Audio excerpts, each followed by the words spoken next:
In Peru, there is full separation of powers, the rule of law, respect for freedom, and human rights. My government is the most stable of the last 5 years, during which 5 presidents have succeeded one another. We are fighting for citizen security, facing crime that takes advantage of the rise in the price of gold, and drug trafficking. We have achieved positive, verifiable results in these areas. We are working to strengthen human capital. We are fighting child malnutrition and anemia. And we are building schools and hospitals throughout the country, which has not been done in recent years. The priority is children, women, and the Peruvian family. We are modernizing the country's infrastructure, ports, airports, roads, bridges, designing an economy that is better connected to the world, as well as a firm policy for fighting corruption. Our goal is to guarantee free and impartial elections, defeating the attempt of a violent minority that seeks their failure. Ladies and gentlemen, the United Nations organization has always been present in the modern history of my country, particularly in its most difficult moments. Similarly to what is happening elsewhere in the world, and despite our efforts, Peru today finds its democratic institutions and the rule of law under attack by the polarization of politics, the cause and consequence of the return of extremist violence. We suffer from the scourge of transnational organized terrorist crime, which causes deaths, attacks, insecurity, and drug trafficking that destroys the social fabric. We face the threat of climate change that is destroying our Amazon, causing the melting of our glaciers, and putting our biodiversity at risk. We promote inclusive and sustainable growth in a context of opposing powers. But none of these problems is merely national, but global. This is why we need the United Nations to once again be a forum for dialogue and cooperation. I wish to recall the legacy of Ambassador Javier Pérez de Cuellar, who managed to do relevant work in the organization despite the Cold War. With that example in mind, and in view of our region's adherence to the purposes of the Charter, and in order to ensure better representation, we believe it is time for the next Secretary General to come from Latin America. Ladies and gentlemen, Peru is committed to ensuring that this General Assembly this year is not a mere commemoration, but the reaffirmation of our commitment to collective action that will revitalize the United Nations as a tool that supports peace and global unity, as well as development. We must stand firm in the truth in the face of narratives that try to conceal it, pervert it, or openly lie in order to hide agendas that do not correspond to our time, much less to the destiny of humanity.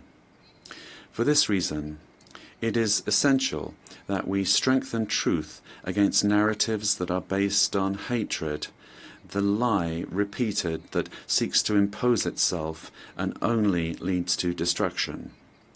But despite all of these obstacles, truth will find a way, and truth will set us free. Peace and unity for Peru and for the world,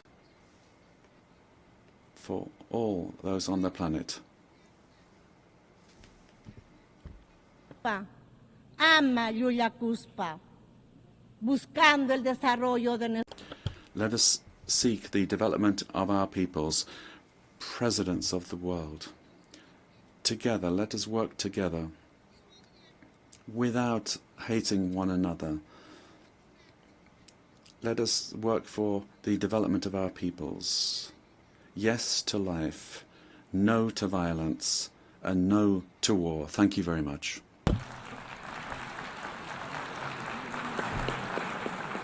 On behalf of the General Assembly, I wish to thank the President of the Republic of Peru.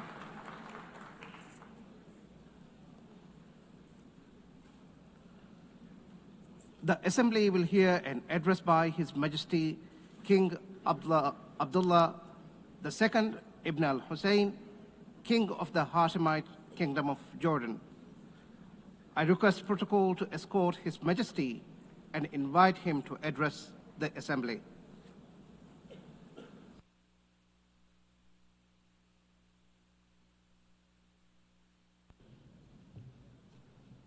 Bismillah ar-Rahman ar-Rahim. In the name of God, the compassionate, the merciful. General Assembly, at another occasion when I stand before you to address the same issue, the conflict in the Middle East. And not for the first time, developments on the ground have made me question the worth and utility of words in capturing the magnitude of the crisis. Yet not speaking about it would signal acceptance of the situation and abandonment of our humanity. And that I will not do. Our UN General Assembly was born 80 years ago, pledging to learn from, not repeat, history. The world vowed never again. However, for almost as long, Palestinians have been living through a cruel cycle of yet again, bombed indiscriminately, yet again, killed, injured, and maimed, yet again, displaced and dispossessed, yet again. Denied rights, dignity, their basic humanity, yet again.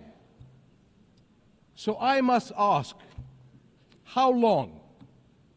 How long will it be before we find a resolution to this conflict, one that safeguards the rights of all sides and allows a level of normalcy in the lives of the families at its core? How long will it be before I stand before you and speak not of suffering and devastation in my region, but of prospect, prosperity, and potential? Sadly, this is not the only conflict in our world. And some may say that other wars are also devastating. But the Palestinian-Israeli conflict remains unique. It is the longest standing conflict in the world. An illegal occupation of a helpless population by a self-declared democratic nation, and a flagrant violation of repeated UN resolutions, international law, and human rights conventions. A failure that should have elicited outrage and action, especially from major democracies.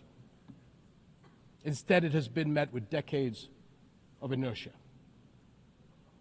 My friends, the war in Gaza marks one of the darkest moments in this institution's history.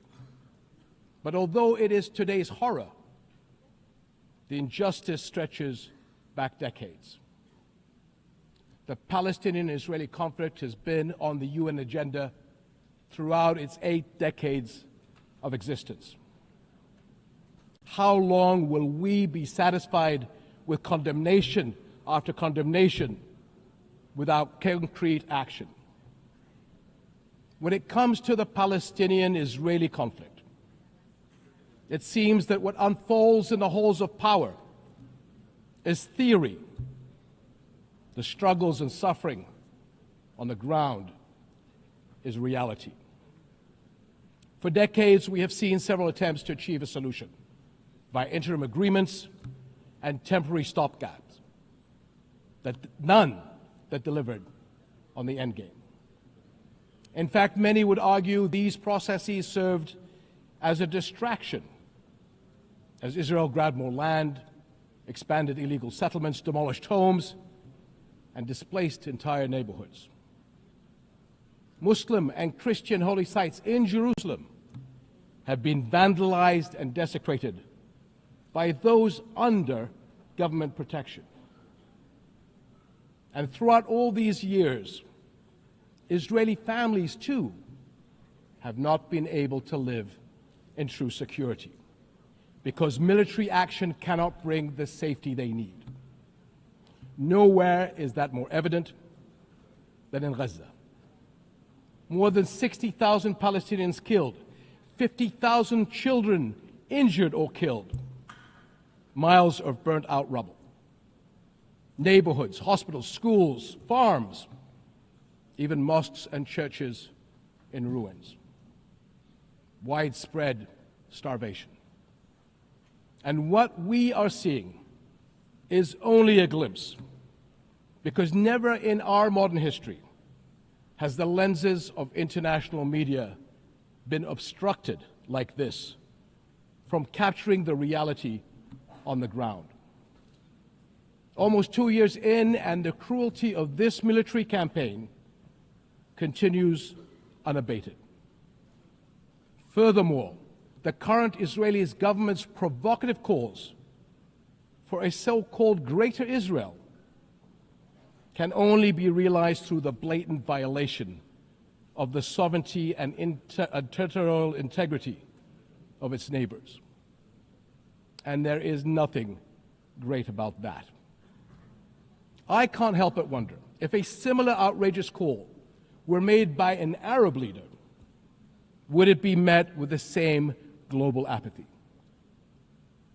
The international community must stop entertaining the illusion that this government is a willing partner for peace.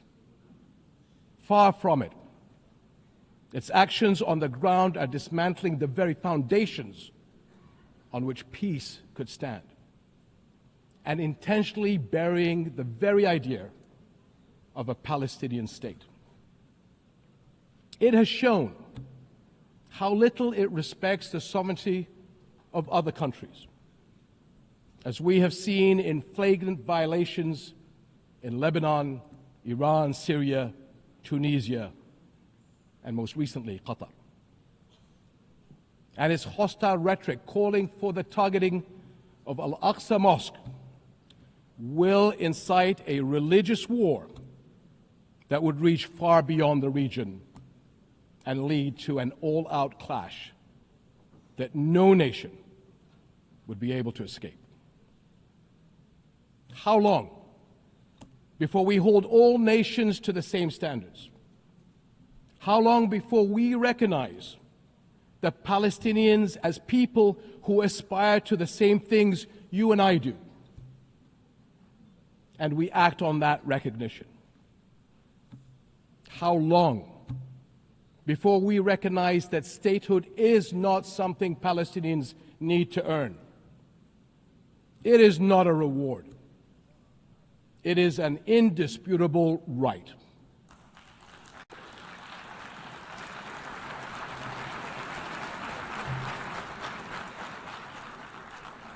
In Jordan, we are determined to work for a world in which people are secure in their homes, are safe to practice their faiths, and are able to live and thrive in dignity. as custodians of Muslim and Christian holy sites in Jerusalem, we safeguard these holy places against actions that violate the city's legal and historical status quo. Compromising the delicate balance in the holy city will turn it into a tinderbox that ignites global conflict. And Jordan is serving as the main base for international humanitarian response in Gaza, working by all possible means to provide critical supplies of aid and food. And we appreciate our regional and international partners. I'm also immensely proud of the many Jordanians, including men and women of Jordan Armed Forces, who are at the heart of this effort. Ground convoys, aircraft crews, doctors, nurses, and mobile medical staff who work even under fire to provide relief. These and countless others carry forward Jordan's deep heritage of compassion and generosity to a people in grave need. My friends, amid such darkness, there is a glimmer on the horizon. We are seeing more nations stepping up on behalf of a permanent ceasefire in Gaza, one that ensures the release of all hostages, unhindered humanitarian aid, and support for the Palestinian people as they rebuild. We all know that force is no foundation for security. It is a prelude for greater violence. Repeated wars are teaching generations of Israelis and Palestinians that their only recourse is the gun. Security will only come when Palestine and Israel begin to coexist. Seems I have the same problem as President Trump. Begin to coexist side by side. This is the two-state solution, in line with international law and UN resolutions.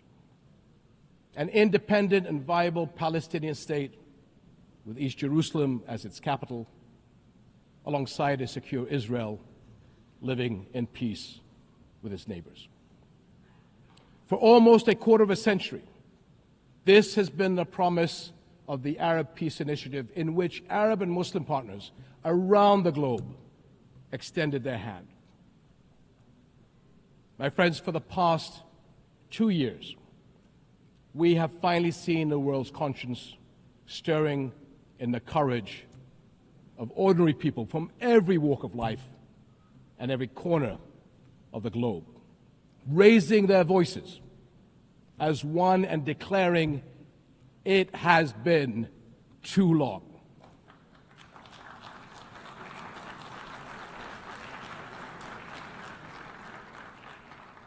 This United Nations must echo that call. It has been too long, and it must act on that call until peace is a reality. Thank you.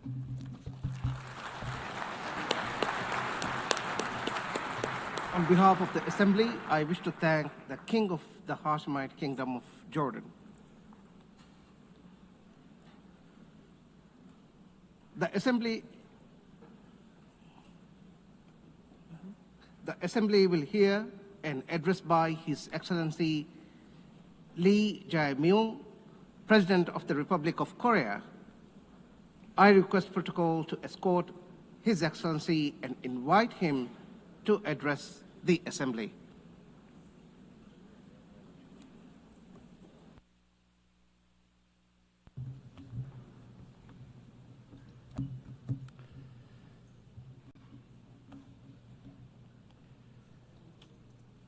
I would like to express my respect and gratitude to all members of the United Nations and staff of the UN Secretariat for their contribution to world peace and shared prosperity.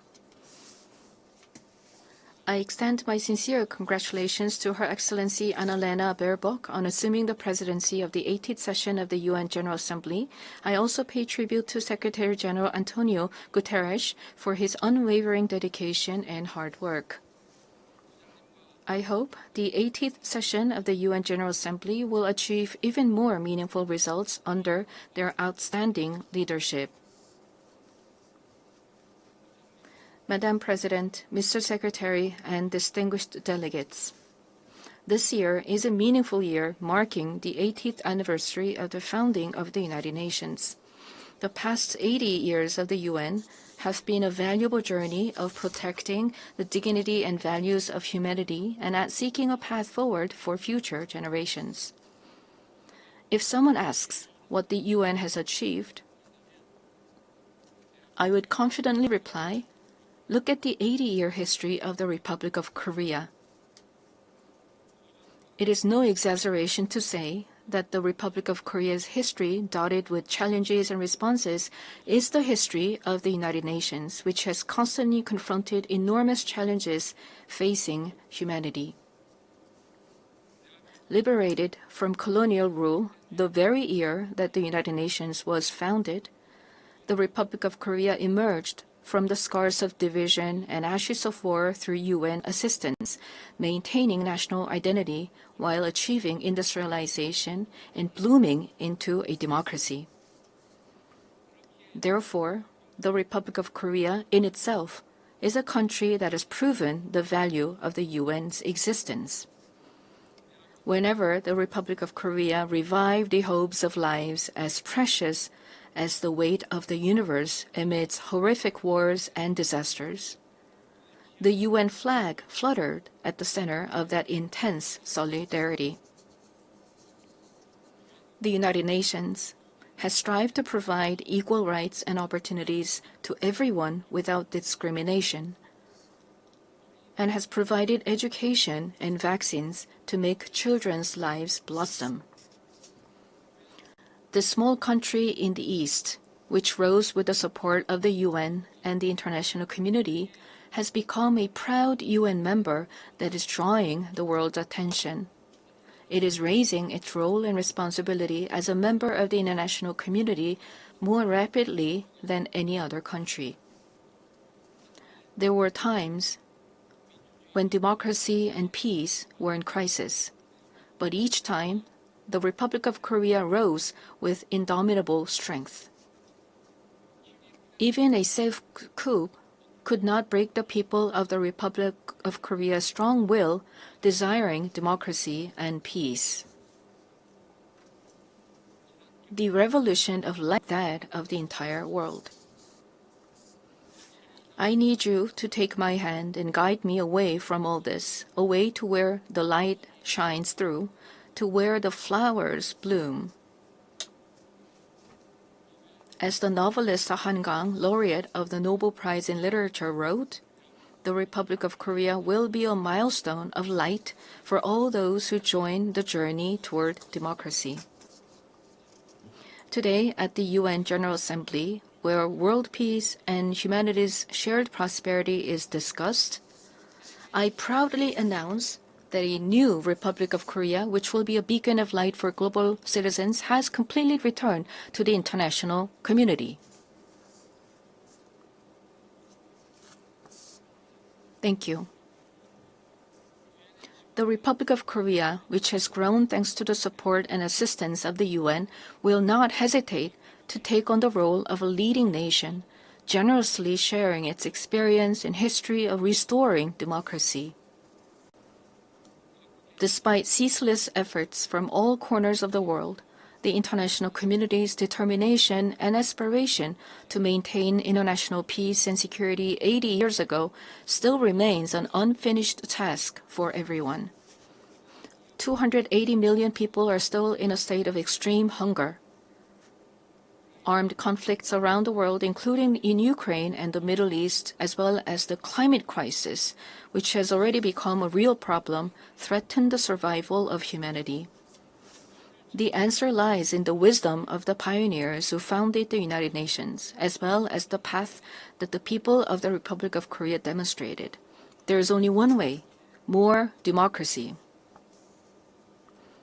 The people-centered government of the Republic of Korea, through the power of collective intelligence, is ceaselessly attempting innovations, seeking better alternatives in democracy.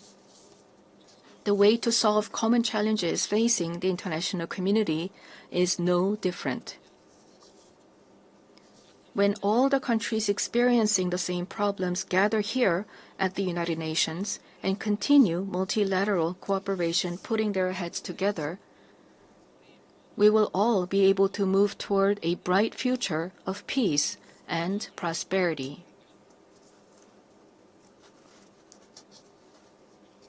I look forward to the UN 80 initiative presented by the Secretary General taking root as a vision that achieves UN's evolution and advancement in line with the demands of our time. I also hope the UN Security Council can increase the number of seats of non-permanent members reflecting changes in the international environment and enhance its effectiveness and representation. As a member of the UN Security Council for the term 2024 to 2025, the Republic of Korea is making efforts so that the UN Security Council can respond proactively to threats to the international peace and security. Madam President, Mr. Secretary General, and distinguished delegates, the Republic of Korea, having restored democracy, dreams of a better future. The Republic of Korea will fulfill its responsibility as a responsible global power that steadfastly upholds the values of freedom, human rights, inclusiveness, and solidarity championed by the United Nations. We will further develop our institutions and cultures so that everyone residing in the Republic of Korea, both nationals and foreigners, can be respected as an equal member of society in all fields of life. The Republic of Korea will strengthen and lead cooperation with the international community while realizing the value of respect for human rights. In a time of crisis where immediate survival is urgent, words like solidarity, coexistence, and cooperation may feel somewhat distant. However, humanity has always dreamed of hopes as high as its deep despair, and has achieved the progress we see today through a passion for a better tomorrow. The more difficult the times are, the more we must return to the basic spirit of the UN, which is trust in universal values of humankind. Just as the determination to not pass down the devastation of wars led to the founding of the UN and has prevented conflicts and preserved peace, we today must cooperate more, trust more, and join hands more firmly in order to build a better world for future generations.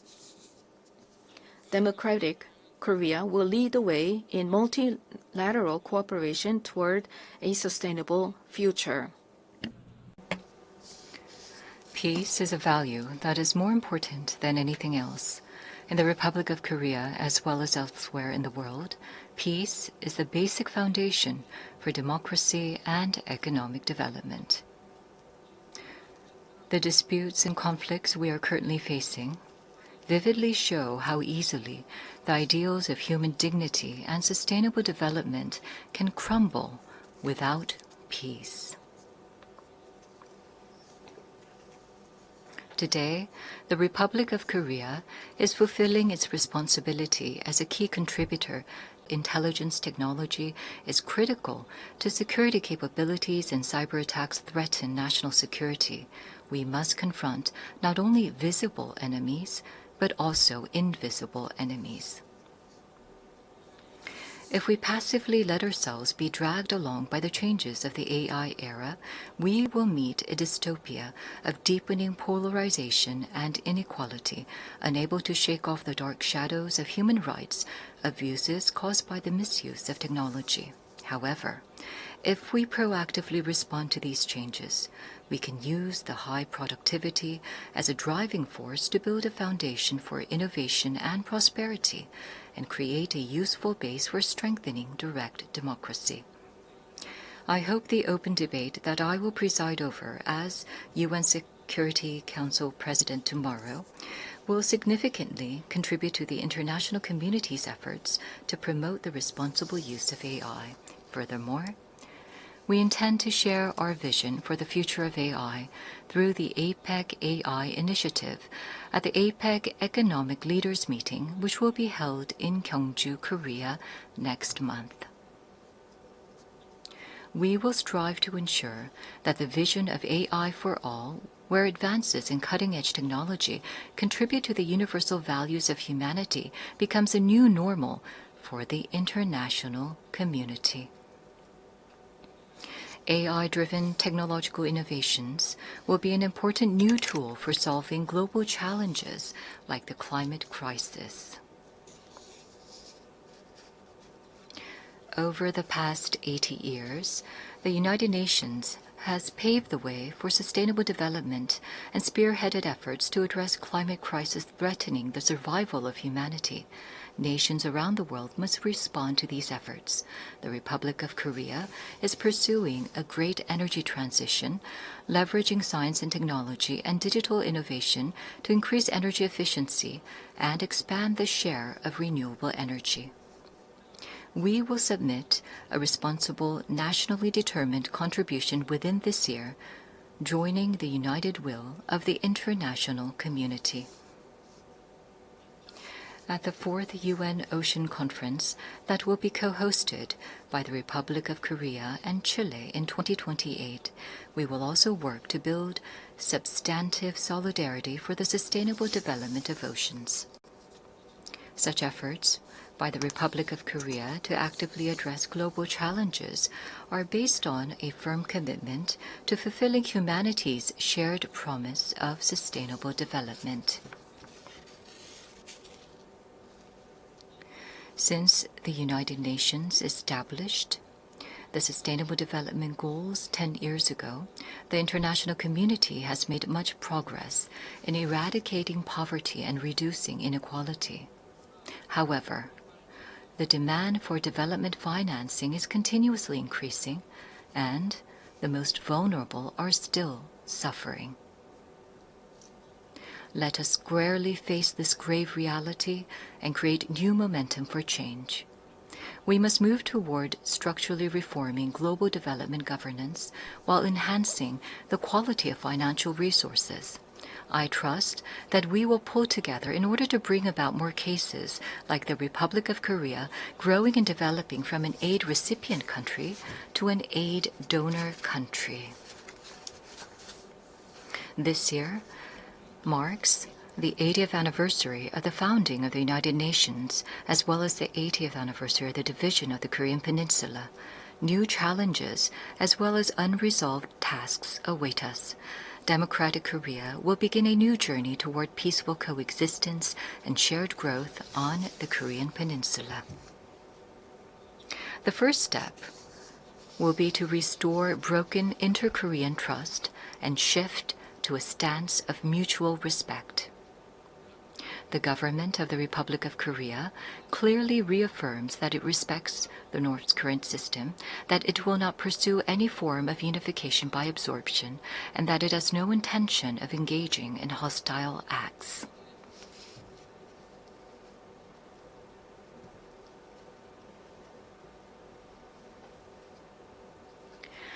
Based on these three principles, we intend to end the vicious cycle of unnecessary inter-Korean military tension and hostile acts.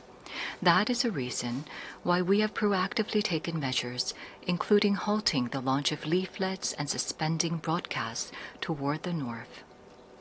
Going forward, the government of the Republic of Korea will consistently seek a path to reduce military tensions and restore inter-Korean trust. The most certain peace is a state where there is no need to fight. Through comprehensive dialogue centered on exchange, normalization, and denuclearization, in other words, END, we must end the era of hostility and confrontation on the Korean Peninsula and usher in a new era of peaceful coexistence and shared growth. The fact that exchanges and cooperation are a shortcut to peace is a timeless lesson demonstrated by the history of fraught inter-Korean relations. By gradually expanding inter-Korean exchanges and cooperation, we will pave the way for sustainable peace on the Korean Peninsula. It is crucial for both the ROK and the DPRK, as well as the international community, to work together to establish peace on the Korean Peninsula. While striving to advance inter-Korean relations, we will provide our active support and cooperation for efforts to normalize relations with the international community, including between the United States and the DPRK. Denuclearization is undoubtedly a grave task, but it is time to seek realistic and rational solutions based on a cool-headed perception that denuclearization cannot be achieved in the short term.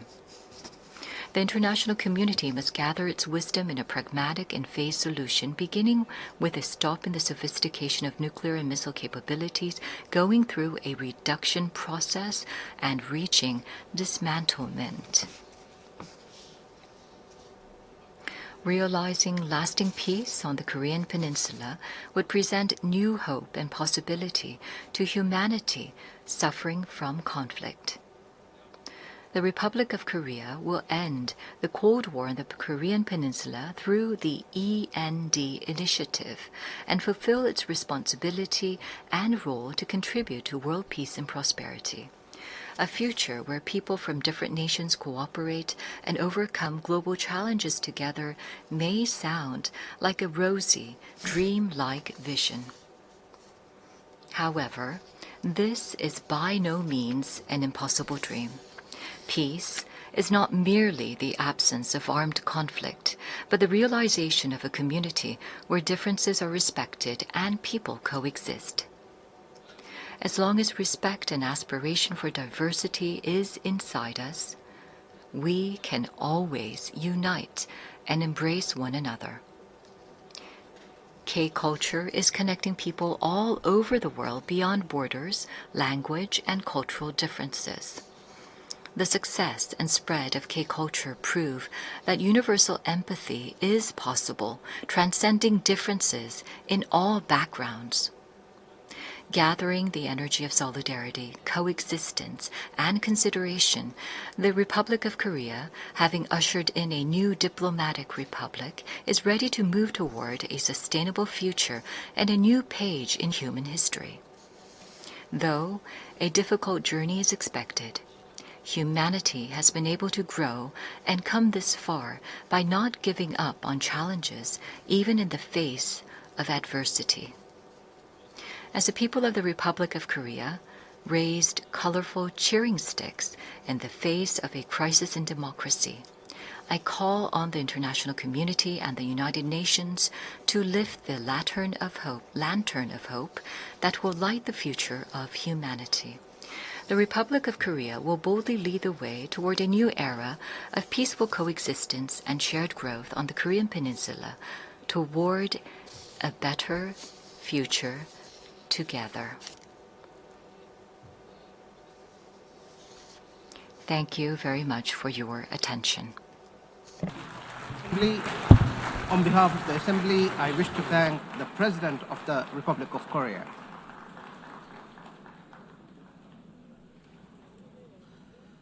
The Assembly will hear an address by His Highness Sheikh Tamim bin Hamad Al Thani, Amir of the State of Qatar. I request protocol to escort His Highness and invite him to address the Assembly.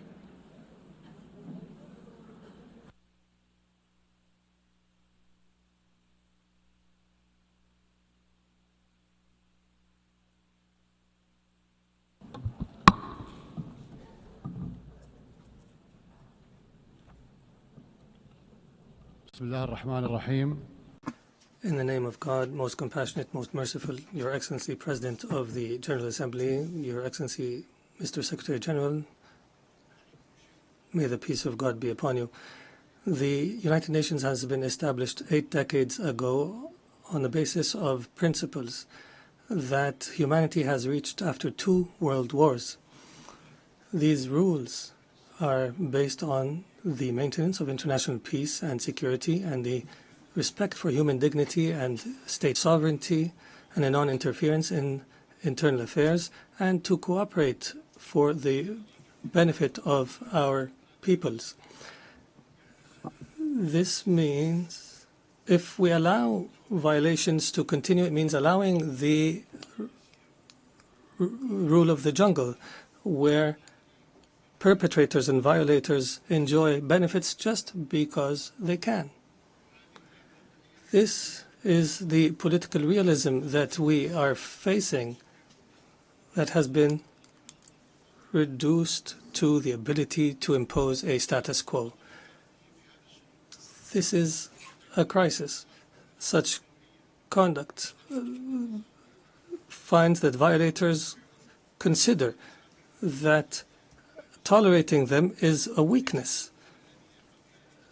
What must prioritize the discussion in the international community now is how to restore collective security as per the UN Charter, and how to restore the legitimacy of the international system.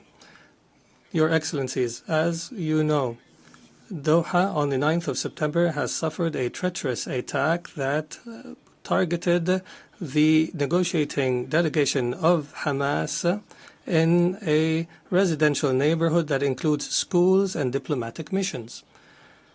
As a result of this attack, 6 martyrs have fallen, including a Qatari national who serves in the internal security forces, and 18 people have been injured. This aggression was a violation against our sovereignty and a blatant violation that is unjustified of international law. But the whole world was shocked because of the circumstances of this heinous act, which we have classified as state terrorism. Unlike the claim of the Prime Minister of Israel, this attack is not a legitimate right to follow perpetrators of terrorism. It is an act of a diplomacy that is dedicated to political assassinations, and it undermines any diplomatic efforts aimed at ending the genocide against the people in Gaza. It is also an attempt to kill politicians who are members of a delegation that engages in negotiations with Israel while they were studying an American proposal. As you know, Qatar hosts, as a mediator during the negotiations, hosts delegations of Hamas and Israel. Qatari mediation has, in fact, achieved, in cooperation with Egypt and the USA, the release of hostages. And the last agreement was negated by Israel unilaterally, preventing an ability to reach a permanent ceasefire and the release of all hostages and the withdrawal of the occupying forces from the Gaza Strip and the humanitarian access and the release of Palestinian prisoners. They visit our country and plot to attack it. They negotiate with delegations and plot to assassinate the members of the negotiation teams. It is difficult to cooperate with such a mentality that does not respect the most minimum standards of cooperation. It is impossible. Is this not the definition of a rote government? The delegation, they consider negotiations a continuation of war in other means and a way to delude the Israeli public opinion. If the release of Israeli hostages is the end of war, the government of Israel is abandoning the notion of releasing the hostages. Their goal is to destroy Gaza so that it is unlivable and where no one can study or receive treatment. In other words, and the viability of the Gaza Strip to displace its population. Therefore, the Israeli leader wants to continue war. He believes in what is called Greater Israel. He believes that war is an opportunity to expand settlements and to change the status quo in the holy sites, in Al-Quds al-Sharif. He also plots for attacks in the West Bank and expansion. This imposition is the goal of this war. This treacherous attack against the sovereignty of a Gulf state thousands of miles away has confirmed that the Israeli Prime Minister, who takes pride in changing the face of the Middle East, reveals an manifestation of Israel's ability to intervene wherever, however it desires. Arab countries and Muslim countries have warned, and that have held an emergency summit in Doha, have warned against the consequences of this delusion. Israel is not a democratic country surrounded by enemies, but in fact, it is an enemy to its surrounding neighbors, and it's engaged in a genocide. And its leader is proud of preventing the establishment of a Palestinian state. And he promises that such a state will never be established. And he takes pride in preventing peace with the Palestinians, and that he will prevent such peace in the future. Israel is surrounded by states either who have signed a peace agreement or who are committed to the Arab Peace Initiative. But Israel does not make do with truces and settlements. It desires to impose its will on its surrounding Arab neighbors.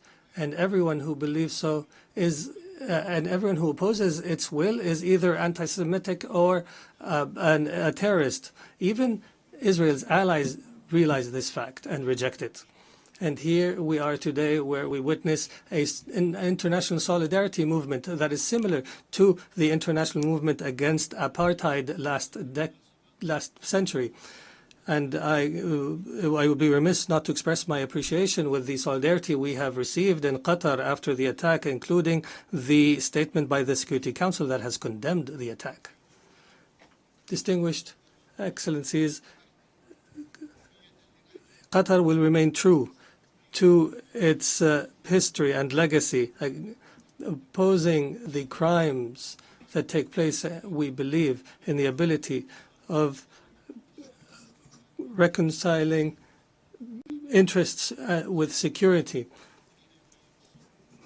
We will continue to speak truth, and we will engage in diplomacy when our enemies find it easier to use weapons.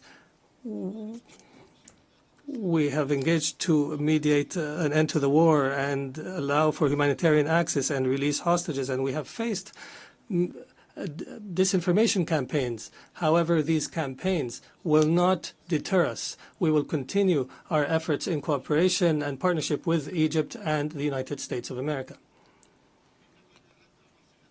We are firmly convinced that peace can only be achieved in our region through a firm position from the Security Council, from accepting and tolerating the occupation's crimes,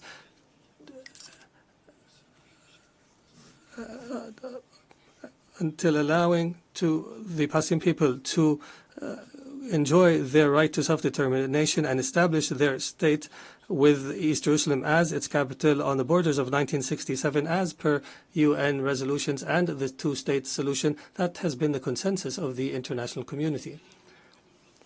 We appreciate the role of states that have recognized the state of Palestine. There is no doubt that such recognition is morally important because it sends a message that violence and more violence will not succeed in liquidating a just cause, such as the cause of Palestine, and we urge more states to recognize the state of Palestine.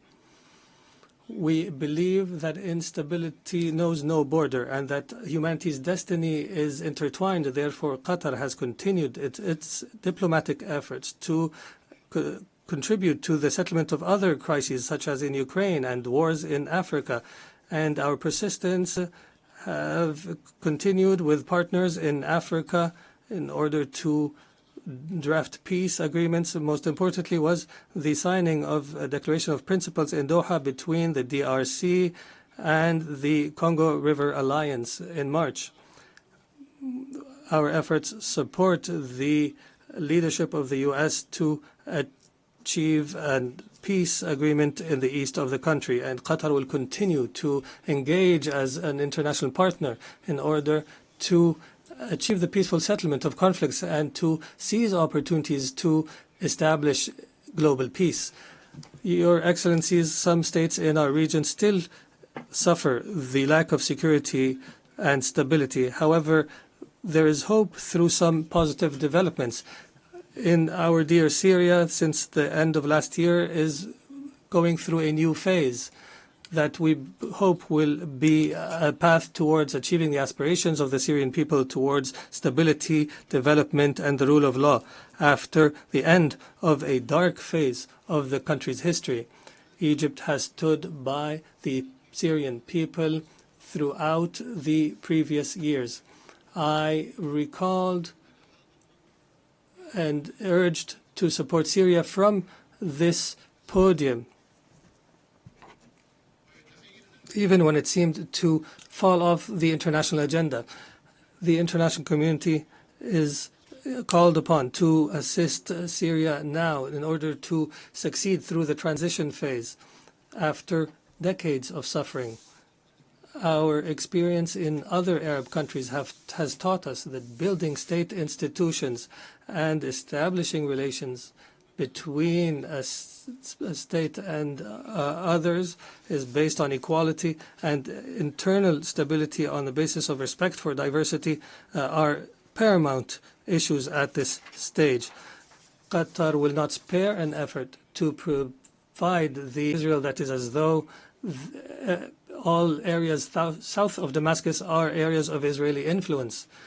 The Middle East has also witnessed positive developments through the election of President Imad Joseph Aoun in Lebanon and the appointment of Mr. Nawaf Salam as a prime minister, which is a step towards stability in the country. Qatar will continue to support Lebanon government and people and institutions and will continue to support the Lebanese army. We emphasize the need to implement Security Council Resolution 1701 and the withdrawal of Israeli forces from the areas it occupied during the last war and to end Israeli interference in internal Lebanese affairs.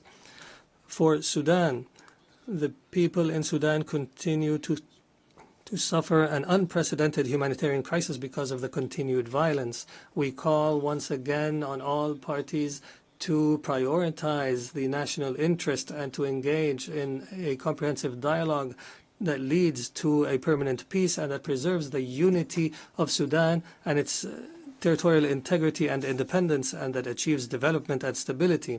We declare our support for all international efforts that aim to achieve this goal. Distinguished Excellencies, Doha has always been a global capital that hosts major events in all spheres and an area where leaders convene and decision makers from around the world to engage in negotiations and the formulation of solutions. Doha will host the Second World Summit for Social Development from the 4th to 6th November this year, and we look forward to welcoming you all during this conference. There is no doubt that the trust of the international community in Qatar is based on our successes in the past throughout the years. And accordingly, based on this legacy, we have submitted our application to host the Olympics, believing that sports is not just competition, but a bridge between cultures and a means to promote peace and understanding. And as such, we have also organized and hosted the FIFA World Cup, proving that we are able of hosting sporting events of this magnitude. In conclusion, the state of Qatar, realizing the seriousness of the challenges facing the international community, commits to our partnership in seeking truth, peace, and justice in international relations. Thank you, and may the peace of God be upon you.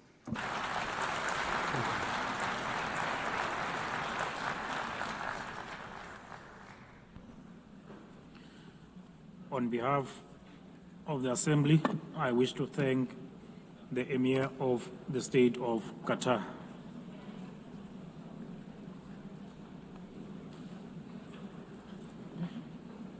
The Assembly will now hear an address by Her Excellency Jennifer Gillings-Simons, the President of the Republic of Suriname. I request the protocol to escort Her Excellency and invite her to address the Assembly.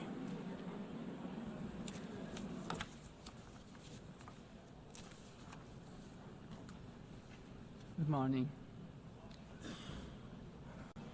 Madam President, we are here to commemorate in this special moment in history as we celebrate the United Nations 80th anniversary.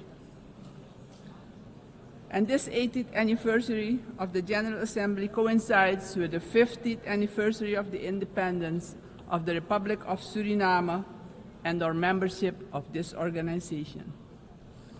On behalf of the government and the people of the Republic of Suriname, I express sincere congratulations to the international community on this occasion.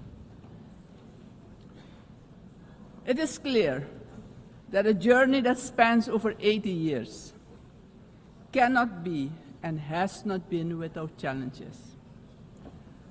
The United Nations played, in some instances, an important role in ending colonial rule, worked on advancing human rights, and often provided hope and a future to the most vulnerable in our global community.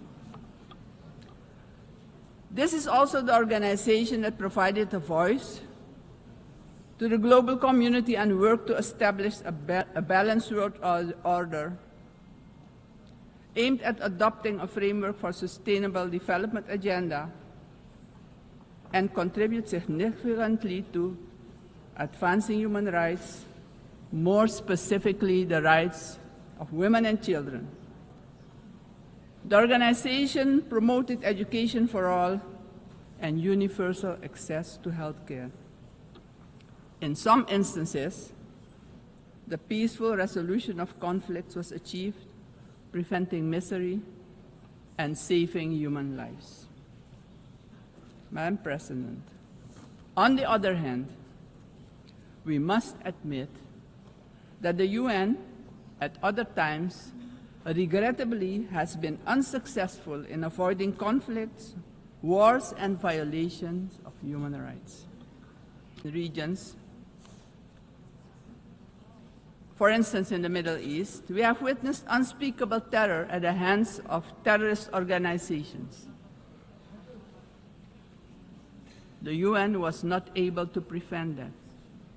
At this moment, there are increased occurrences of grave violations of human rights, and more specifically, the rights of children. For example, in Gaza, it is unbearable to even think about their suffering. Also, within our own region, which is the Caribbean, we have not been spared of rising tensions. It is with heightened concern that we noted the Secretary General's recent briefing on the Security Council meeting on the situation in Haiti, mentioning that the Haitians are enduring a perfect storm of suffering. Haiti is still paying a hefty price for being the first to throw away the shackles of slavery in the region of the Caribbean. Our hearts go out to the people of Haiti. Suriname strongly reiterates its position that conflicts should primarily be resolved through dialogue. And we remind the international community that Latin America and the Caribbean are proclaimed a zone of peace. We do not want military aggression in our region.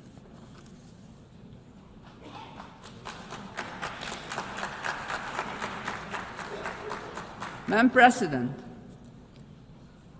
this is the moment, on the 80th anniversary, we should reflect and ponder on the next 80 years. What do we have to change and what needs to be done differently? We all must underscore and repeat it ceaselessly today that the United Nations will only be successful if all nations, without exception, adhere to the resolutions we adopt.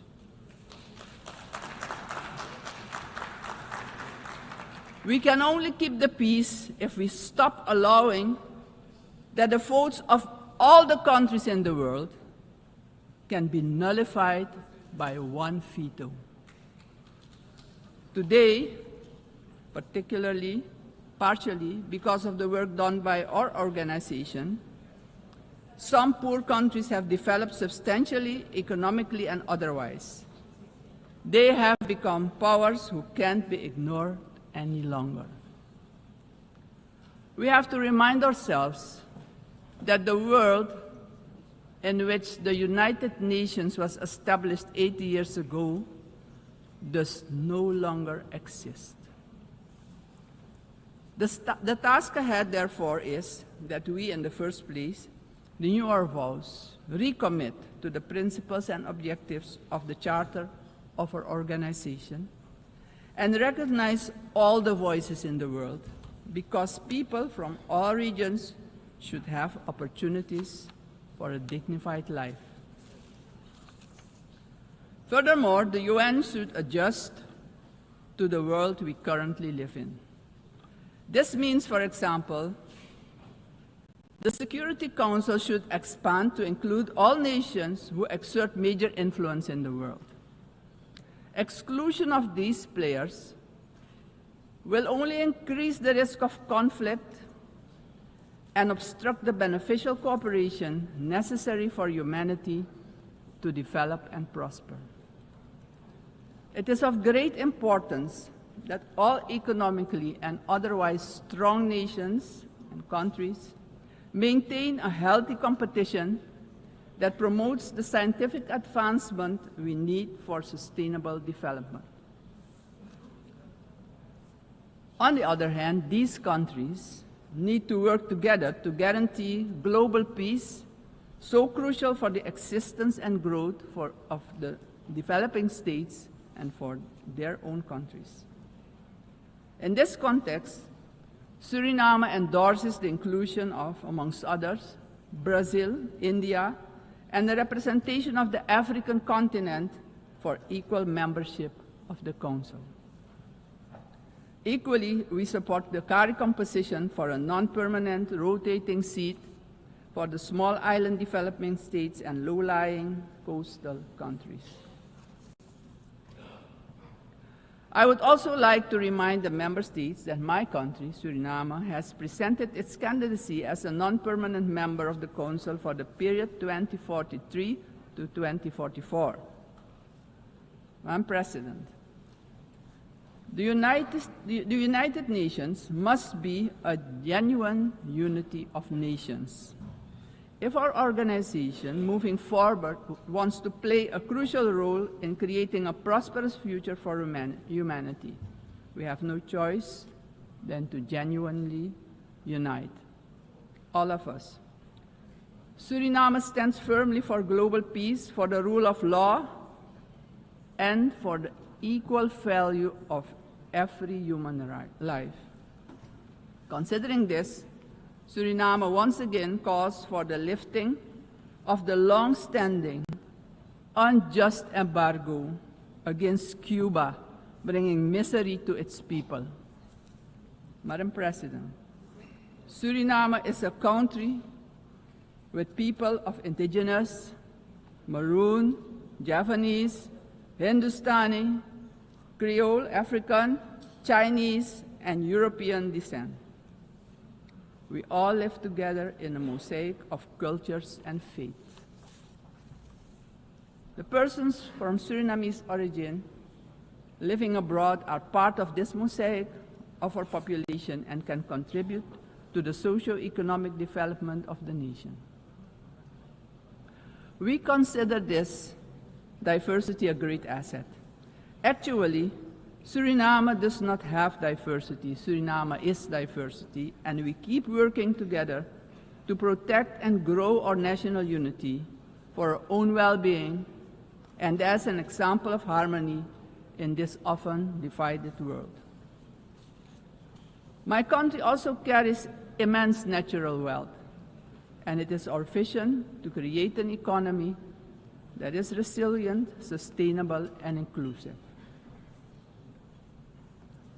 Together we strive to build this more diverse economy by developing, among others, our tourism and agricultural sectors, strengthen our educational system, and work towards universal access to basic health care.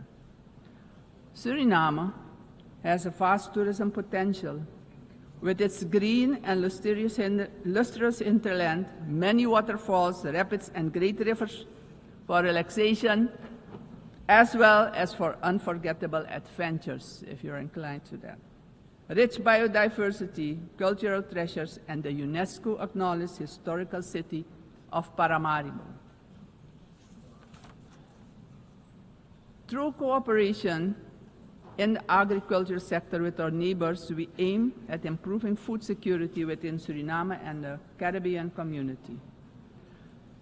My government views energy security as a strategic priority for national development, regional stability, and economic resilience. With an investment of more than $10 billion for the development of our offshore oil and gas, the country is getting a new beginning, a new vision. While we already source about 50% of our energy needs through hydropower, we are moving toward natural gas and other forms of renewable energy as part of our long-term vision, because we know climate change is a fact. Madam President, I firmly believe that education is the foundation upon which every prosperous society is built. We are committed to invest in our education system, our teachers, our children and youth.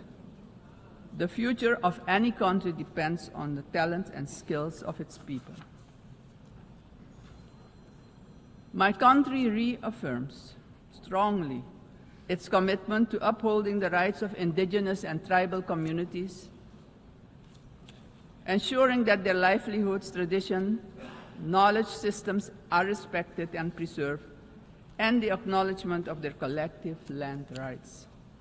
Strengthening our institutions is high on our agenda. Suriname has worked tirelessly on the prevention of diseases, and despite challenges, we have achieved results that we as a country can be proud of. As of June 30, 2025, Suriname has officially been declared malaria-free by the World Health Organization after 30 years of continuous fight against this disease, the contribution in combating infectious diseases. Madam President, the Caribbean community is expanding its outreach. And in this light, Suriname also welcomes the recently concluded Second Africa CARICOM Summit held in the Republic of Ethiopia. This, Madam President, honors the historic, cultural, and human bonds between the regions of the Caribbean and Africa. Suriname also acknowledges the CARICOM 10-point plan for reparatory justice, which has our full and strong endorsement. Slavery was a crime, is a crime against humanity, and we're talking about reparations, yes. We will furthermore continue to contribute with CARICOM, aiming at enhancing the organization's geopolitical influence. Despite our commitment as a country to the Paris Agreement 10 years ago, we see that the climate crisis is worsening. It's worse than we feared. Our countries have least contributed to climate change and carbon emissions, but are hit the hardest by its effects, directly impacting the livelihood and economic growth of our peoples. Suriname calls for the urgent attention of the international community to address the detrimental impact of climate change facing the small island developing states and countries with low-lying coastal areas. Our forests stand strong.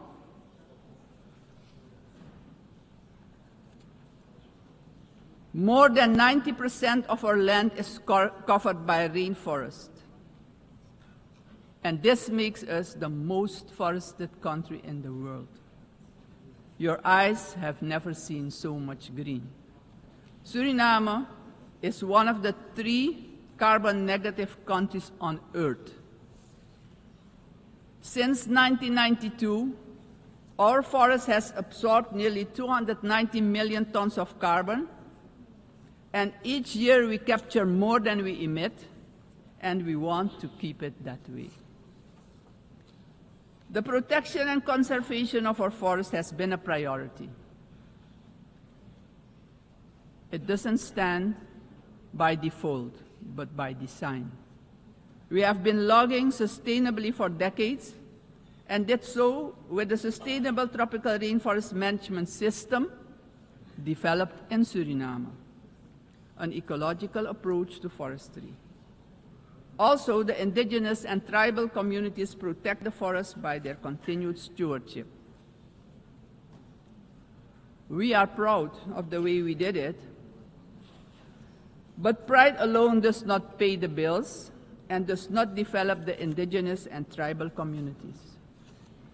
Madam President, we must not forget that these forests, our forests, are in competition with vast resources such as gold, diamond, bauxite, and more. We will need to make difficult choices. We want to keep our forest coverage at a minimum of 90%. But we cannot do it alone. The time has come for the world's largest emitters to share this responsibility, not only with words, but with action, justice, and finance. Suriname strongly calls for global action, predictable climate finance for high forested, low deforestation countries, fair recognition of real carbon removals, and direct support for the communities who live in and protect these forests. Suriname, Madam President, therefore endorses the initiative of the COP30 presidency to launch the Tropical Forest Forever facility and calls upon the international community to contribute to its success. Suriname, as mentioned previously, takes pride in being an example of peaceful coexistence, having different cultures, religions, and the traditions to live together in respect and solidarity. This is our gift to the world. The second gift, because we also have a forest that is delivering services to the whole world. This gift proves that harmony can prevail. As stated upon our admission, to the United Nations in 1975, our republic indicated our willingness to engage with the international community. My country reiterates its strong commitment to multilateralism, one of humanity's most important achievements, which needs our protection in this time of change. In closing, aggression and military force should be replaced with peaceful resolution and dialogue, because it doesn't solve problems, it creates destruction and misery. As a matter of urgency, I call on every member state to keep the peace, protect the planet and all human rights. Suriname has shown the world that living sustainably together is possible. We are really better together. Thank you, Grantanye, and may God be with you.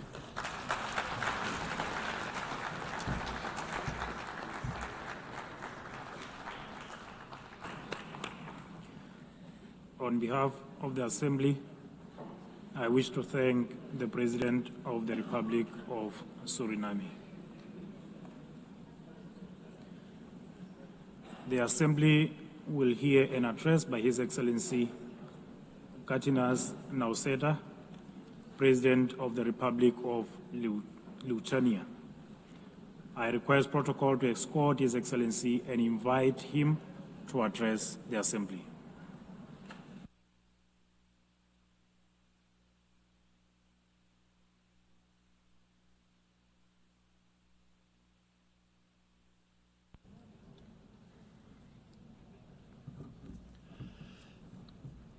Dear Mr. Chairman, Excellencies, ladies and gentlemen. 80 years ago, humanity, emerging from the Second World War, embarked on a long road towards peace. Building on the solid foundation of the rules-based international order, our forefathers created the United Nations and its institutional system. This system was never perfect. Many nations, Lithuania included, had to struggle for decades, seeking freedom, independence, and sovereignty. Many people suffered war, famine, and premature death.